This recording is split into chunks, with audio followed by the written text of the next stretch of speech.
The suspicious circumstances which invest him will be found to tally much better with the hypothesis of romantic busybodyism than with the reasoner's suggestion of guilt.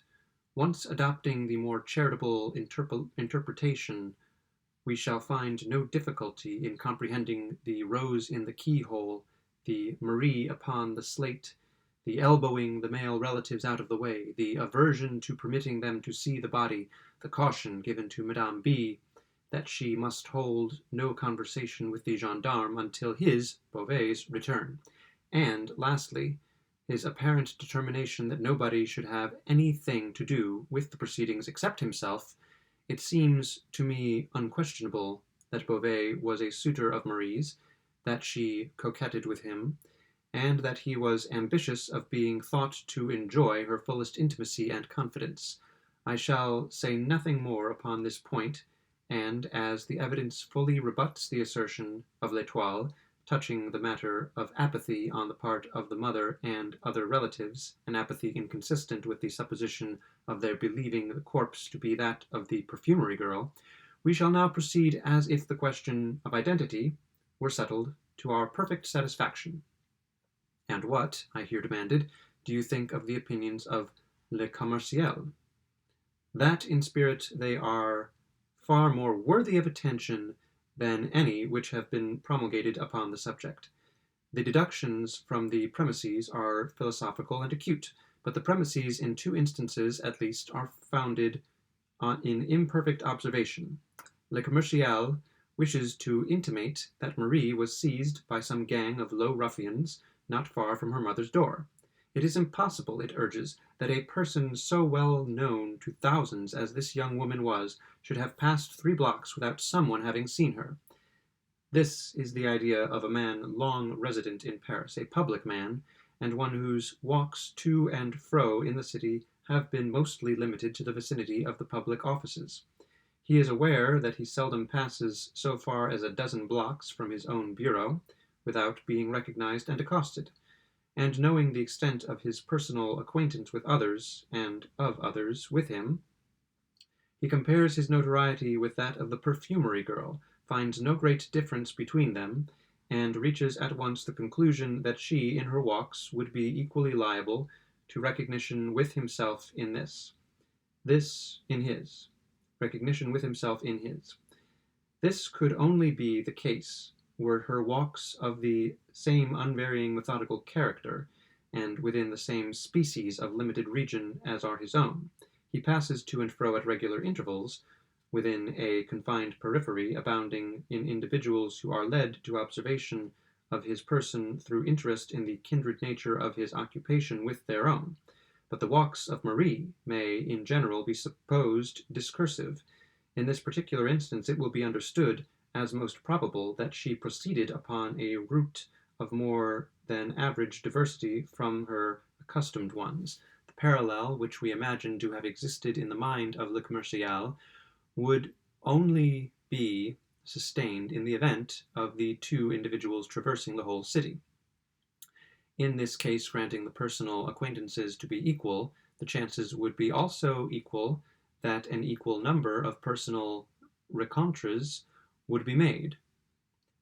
For my own part, I should hold it not only as possible, but as far more than probable, that Marie might have proceeded at any given period by any one of many routes between her own residence and that of her aunt, without meeting a single individual whom she knew, or by whom she was known.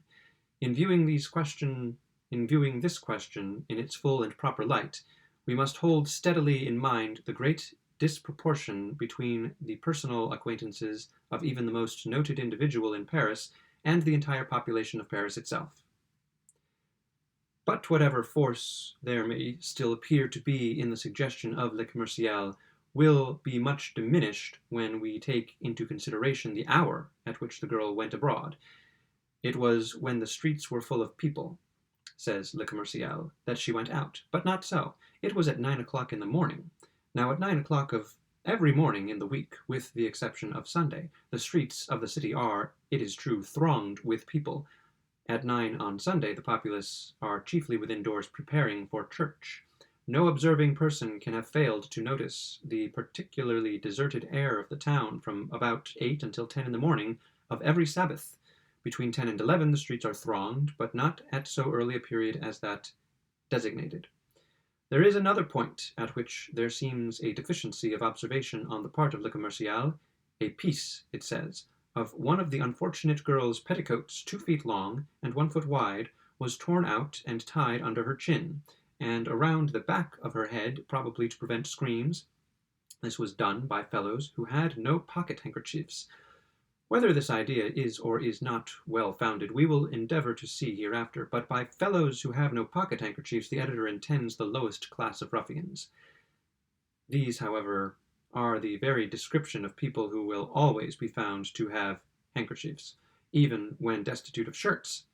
You must have had occasion to observe how absolutely indispensable of late years to the thorough blackguard has become the pocket handkerchief.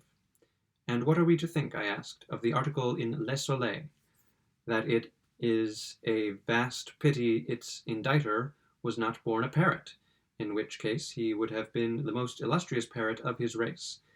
He has merely repeated the individual items of the already published opinion, collecting them with a laudable industry from this paper and from that. The things had all evidently been there, he says, at least 3 or 4 weeks, and there can be no doubt that the spot of this appalling outrage has been discovered. The facts here restated by Le Soleil are very far indeed removing my own doubts upon this subject, and we will examine them more particularly hereafter in connection with another division of the theme. At present we must occupy ourselves with other investigations. You cannot fail to have remarked the extreme laxity of the examination of the corpse. To be sure, the question of identity was readily determined, or should have been, but there were other points to be ascertained. Had the body been in any respect despoiled? Had the deceased any articles of jewelry about her person upon leaving home? If so, had she any when found? These are important questions utterly untouched by the evidence, and there are others of equal moment which have met with no attention. We must endeavor to satisfy ourselves by personal inquiry. The case of St. Eustache must be re-examined. I have no suspicion of this person, but let us proceed methodically. We will ascertain beyond a doubt the validity of the affidavits in regard to his whereabouts on the Sunday. Affidavits of this character are readily made matter of mystification. Should there be nothing wrong here, however, we will dismiss St. Eustache from our investigation. His suicide, however corroborative of suspicion were there found to be deceit in the affidavits, is, without such deceit, in no respect an unaccountable circumstance, or one which need cause us to deflect from the line of ordinary analysis. In that which I now propose, we will discard the interior points of this tragedy and concentrate our attention upon its outskirts. Not the least usual error in investigations such as this is the limiting of inquiry to the immediate with total disregard of the collateral or circumstantial events. It is the malpractice of the courts to confine evidence and discussion to the bounds of apparent relevancy. Yet experience has shown, and a true philosophy will always show, that a vast, perhaps the larger portion of truth arises from the seemingly irrelevant. It is through the spirit of this principle, if not precisely through its letter, that modern science has resolved to calculate upon the unforeseen.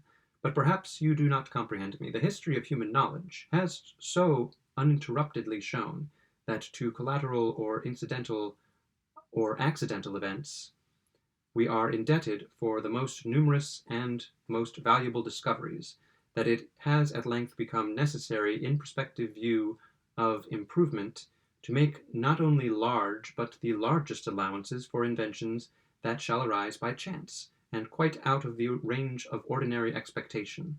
It is no longer philosophical to base upon what has been a vision of what is to be. Accident is admitted as a portion of the substructure. We make chance a matter of absolute calculation. We subject the unlooked for, the unimagined, to the mathematical formulae of the schools. I repeat that it is no more than fact that the larger portion of all truth has sprung from the collateral. and it is but in accordance with the spirit of the principle involved that this that and it is but in accordance with the spirit of the principle involved in this fact that I would divert inquiry in the present case from the trodden and hitherto unfruitful ground of the event itself to the contemporary circumstances which surround it. While you ascertain the validity of the affidavits, I will examine the newspapers more generally than you have as yet done.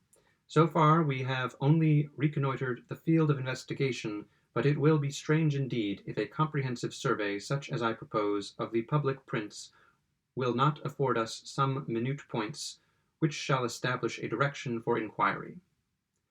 In pursuance of Dupin's suggestion, I made scrupulous examination of the affair of the affidavits. The result was a firm conviction of their validity and of the consequent innocence of Saint Eustache.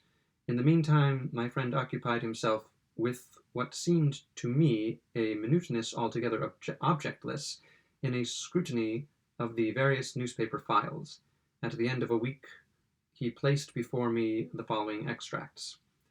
About 3 years and a half ago, a disturbance very similar to the present was caused by the disappearance of this same Marie Roget from the perfumery of Monsieur Leblanc in the Palais Royal. At the end of a week, however, she reappeared at her customary comptoir, as well as ever, with the exception of a slight paleness not altogether usual. It was given out by Monsieur Leblanc and her mother that she had merely been on a visit to some friend in the country, and the affair was speedily hushed up. We presume that the present absence is a freak of the same nature, and that at the expiration of a week, or perhaps a month, we shall have her among us again. Evening paper, Monday, June 23rd.